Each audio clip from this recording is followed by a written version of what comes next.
Bleach Thousand Year Blood War arc has got anime fans going crazy all over the place.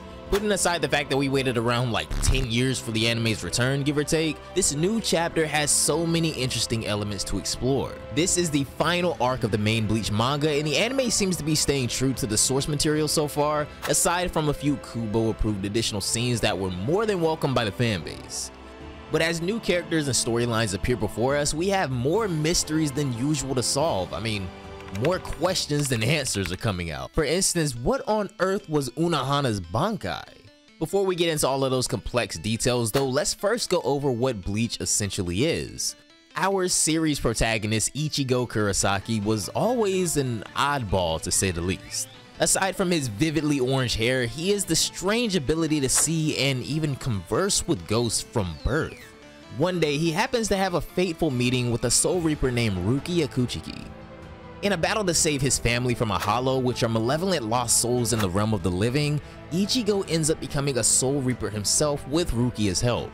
This substitute Shinigami now dedicates his own life to protecting innocent people and helping tortured spirits find peace by cleansing or bleaching them.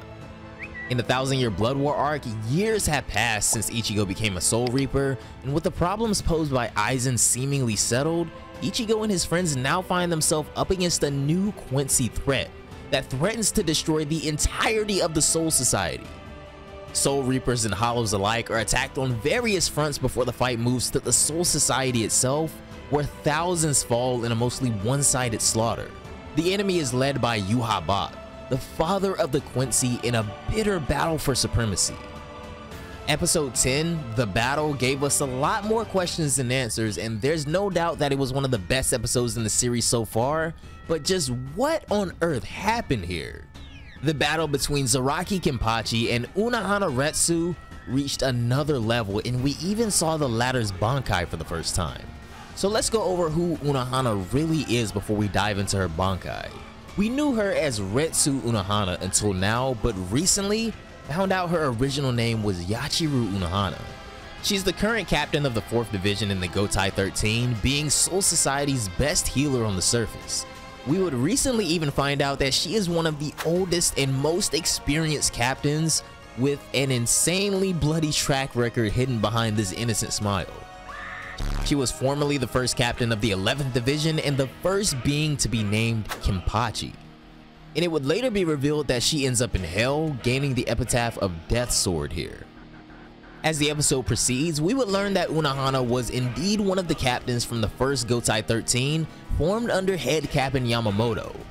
Hundreds of years ago, she was out slaughtering bandits in the hopes of finding a strong enough opponent, but grew bored with her sour luck. That's until one day when she's attacked by a vicious child, a younger Zaraki who actually overpowers her. For fear of losing the one person who gave him a good enough fight, Zaraki subconsciously starts to hold himself back and ends up being defeated by her.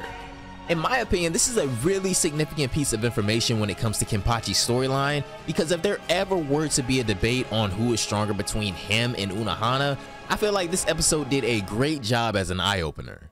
In the present day, Unohana just repeatedly kills and revives Zaraki over and over again as he grows stronger with each resurrection, pretty much just getting infinite Zenkai boosts from Unohana. She even goes as far as releasing her own Bankai, Minazuki, which allows her to extend her blade with acidic slashes that appear like blood.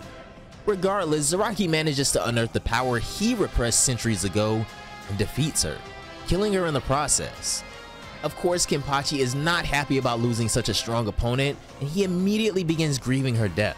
On the other hand though, like we covered in our Kenpachi video, this would be the first time that he hears the voice of his Zanpakuto, hinting at the fact that thanks to Unohana, he was now unlocking his true potential. And now we can finally get into Unohana's Bankai itself. This thing is a little bit difficult to grasp, so try to bear with me. I mean, so many fans are wondering just what this thing is and how exactly it works. It's true that we did only get to see it for a brief period of time where everything seemed so just dark and bloody and gruesome, right? But to truly get a grasp of this Bankai, we need to first understand her Zanpakuto and its Shikai. So Unohana's Zanpakuto, the Minazuki, translates to Flesh Drops Gorge. It really just resembled a very standard katana until now and in its sealed form. It appeared to be only slightly longer than your average sword, resembling an adachi, and for those who don't know, an adachi is a very large, long Japanese sword possessing a long handle suitable for multiple two-handed grip positions. Unohana tends to carry it over her shoulder with a rope strap or just lets her lieutenant carry it for her. In its Shikai state though, Minazuki takes the form of a giant, pale green, one-eyed manta ray-like creature. While its release command and transformation animation is unknown, we already know that it can be effectively used for transportation. This is due to the fact that it can fly and even sprout legs to land upon. Whenever Unohana wants to seal it, Minazuki just melts into a slurry of flesh that neatly enters her scabbard and reverts to its unsealed state. It even possesses the special ability to heal others, as reminiscent of his wielder's capabilities.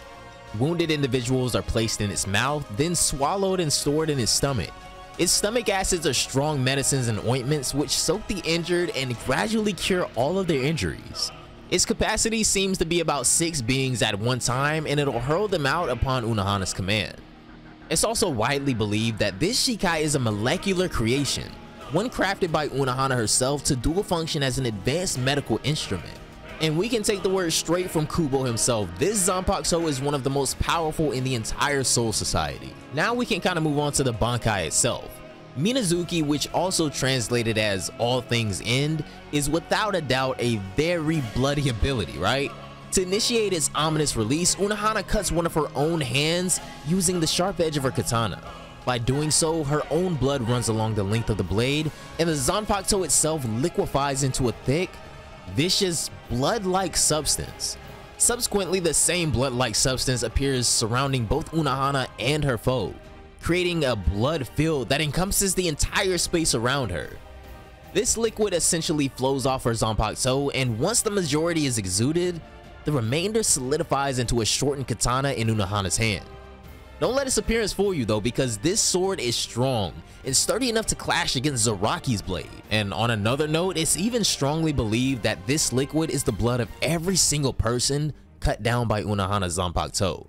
And a little fun fact too, this gruesome fluid is actually an extremely strong acid capable of making the victim's skin and flesh rapidly deteriorate, in addition to reducing the physical durability of even the most battle-hardened combatants like Zaraki to a skeleton upon contact. Now this is definitely a double-edged sword though, because the liquid is lethal to Unohana too. Regardless, she would proficiently use those OP Kaido abilities to survive this, and even drastically sped up the process of killing and reviving Zaraki. All of this, mind you, is to remove the psychological barriers Zaraki placed on himself, effectively making him the strongest Kenpachi known to man. Her Bankai special ability is the manipulation of the liquid it releases. Unohana can effortlessly control this blood-like substance for extremely potent and deadly offensive and defensive capabilities. During this stage in her Bankai, each of Unohana's main sword slashes become far more deadly as well, as they can manifest large, sharp blades from the blood-like substances to attack her enemies at blinding speeds. And to make this thing just even deadlier, cause why not, the sword now functions effectively as both a melee weapon and a ranged weapon. Unohana can even create smaller blades via rapid slashes in all directions to form a sort of protective but loose sphere around her, blocking out all incoming attacks. Last but not least, Minazuki retains its rapid healing abilities to overcome any injury sustained by her master without even needing Kaido. So after all of this discussion today, and I really hope you guys learned something new about Unohana that you didn't know already. If you did, don't forget to hit that like button. Next Bleach video is probably going to be either Yamamoto or Ukiyor, so let me know down below in the comments. Do you guys want an in-depth video on the coolest Espada or the head captain, the bald man himself? That's up to you guys. But that is going to conclude everything we know about Unohana's Bankai, at least until Kubo decides to reveal a little bit more. Unohana was undoubtedly one of the strongest characters in Bleach, hidden in plain sight ever since her first appearance. She reactivated her original powers with the sole purpose of pushing Zaraki to unlock his full potential, all so that the Shinigami could fight off the imminent Quincy invasion. Even by the end of the series, this is one of the best fights and one of the most surprisingly emotional ones in the entire series. And on top of that, seeing Unohana die happily after finally fulfilling her purpose after so many centuries, It just felt a little bit more appropriate and tasteful to make her final battle against Kenpachi, and doing it this way would provide us with a significant amount of lore we needed for both of these characters actually, but more importantly, enough so that we had a stronger emotional connection to Unohana before her big finale.